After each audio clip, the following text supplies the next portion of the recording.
అందరికీ నమస్కారం అండి. ఈరోజు మనం అక్షయ తృతీయ అంటే ఏమిటి, అక్షయ తృతీయకున్న విశిష్టత గురించి తెలుసుకుందాము. భారతీయ సాంప్రదాయంలో అక్షయ తృతీయ పర్వదినానికి ప్రత్యేక స్థానం ఉంది. ఈ పండుగను వైశాఖ శుద్ధ తదియ నాడు హిందువులు, జైనులు ఘనంగా జరుపుకుంటారు. శివయ్య అనుగ్రహంతో కుబేరుడు సంపదలకు రక్షకుడిగా నియమితుడైన రోజు ఇది. మహాలక్ష్మిని శ్రీహరి వివాహం చేసుకున్న శుభదినం ఇది. ఈరోజు లక్ష్మీదేవిని బంగారంతో అలంకరించి పూజిస్తే ఇల్లు సిరి సంపదలతో కలకలలాడుతుందని భక్తుల నమ్మకం.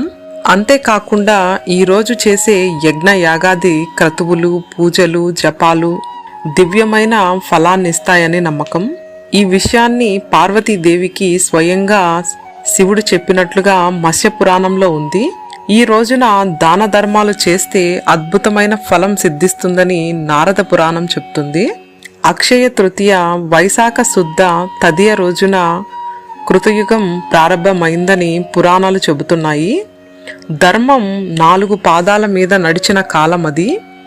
ఆ యుగంలో పొలాన్ని దున్నకుండానే పంటలు పండేవని, నేలను 1 అడుగు లోతు తవ్విన జలధార పొంగేదని, నిరుపేద అయిన కుచేలుడు బాల్య స్నేహితుడైన శ్రీకృష్ణుడి కటాక్షంతో అక్షయమైన సంపదల్ని పొందిన రోజుది. క్షీరసాగర మదనం తర్వాత లక్ష్మీదేవిని మహావిష్ణు వరించిన రోజే ఇది. నరసింహస్వామి ప్రహ్లాదుడిని అనుగ్రహించిన రోజే ఇది.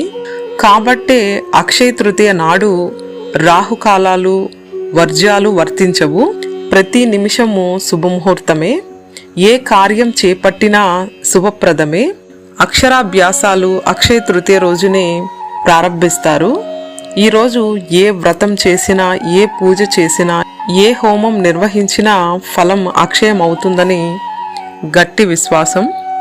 అసలు అక్షయ తృతీయ ప్రాముఖ్యత గురించి తెలుసుకుందాము.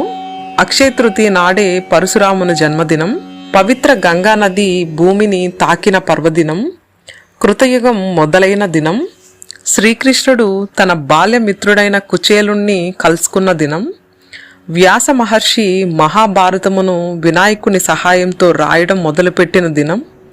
సూర్య భగవానుడు వనవాసంలో ఉన్న పాండవులకు అక్షయ పాత్రనిచ్చిన దినం.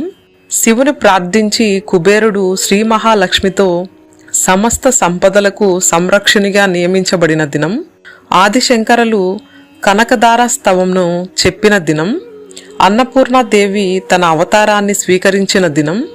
ద్రౌపదిని శ్రీకృష్ణుడు దుశ్శాసుని బారి నుంచి కాపాడిన దినం. ఒడిశా పూరి రథయాత్ర సంబరాల కొరకు నిర్మించే రథ నిర్మాణం ప్రారంభించే రోజే ఇది. బృందావనంలోని బంకే బిహారీ ఆలయంలో శ్రీకృష్ణుని పాదాలను దర్శించుకునే అవకాశం ఒక్క అక్షయ తృతీయ రోజునే దక్కుతుంది. ఈ రోజే సింహాచలం దివ్యక్షేత్రంలో సింహాద్రి అప్పన్న నిజరూప దర్శనం మరియు చంద్రోత్సవం ప్రారంభపు రోజు కనుక ఇలా అద్భుతమైన, ఎంతో విశిష్టమైన, ఎంతో ప్రాముఖ్యత కలిగిన ఈ అక్షయ తృతీయ పర్వదినాన నారాయణ సమేతుడైన శ్రీ మహాలక్ష్మిని మనసారా పూజించి ఆ తల్లి యొక్క ఆశీర్వాదం అందరికీ కలగాలని కోరుకుంటూ ఓం శ్రీ మాత్రే నమః.